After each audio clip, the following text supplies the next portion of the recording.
మా పుంగనూర్ న్యూస్కు స్వాగతం. ముందుగా ముఖ్యాంశాలు. ఏపీలో రేషన్ పంపిణీపై ప్రభుత్వం కీలక నిర్ణయం తీసుకుంది.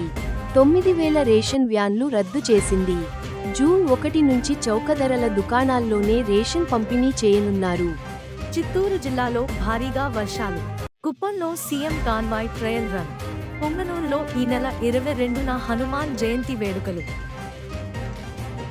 అన్నమయ్య జిల్లాలోకి పుంగనూరు. వార్తలలో వివరాలు. కుప్పంలో సీఎం కాన్వాయ్ ట్రయల్ రన్.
ఏపీలో రేషన్ పంపిణీపై ప్రభుత్వం కీలక నిర్ణయం తీసుకుంది.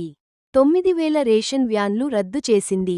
జూన్ 1 నుంచి చౌక ధరల దుకాణాల్లోనే రేషన్ పంపిణీ చేయనున్నారు.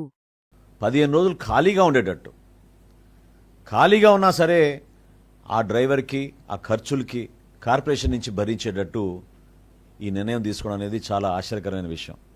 అంటే ప్రజలు ఏ విధంగా ఒక మంచి పరిపాలన కోసం ఎదురు చూస్తారో, ప్రజాధనాన్ని దుర్వినియోగం చేసే విధంగా వాళ్ళ స్వార్థం కోసం, స్వలాభం కోసం తీసుకున్న నిర్ణయం అనేది చాలా స్పష్టంగా కనపడుతోంది.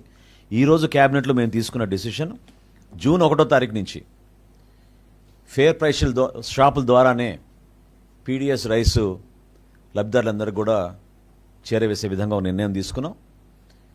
దీంతో పాటు 65 సంవత్సరాల కన్నా ఎక్కువగా ఉన్న వయసులో ఉన్న వృద్ధులకు, అదేవిధంగా దివ్యాంగులకు డోర్ డెలివరీ జరిగేటట్టు ఈరోజు ఒక నిర్ణయం తీసుకున్నాం. ఈ ఫేర్ ప్రైస్ షాప్స్లో కూడా మేము కొత్త యాప్ డిజైన్ చేసాం. రేషన్ చాలా పక్కాగా మేము మానిటర్ చేసుకునే విధంగా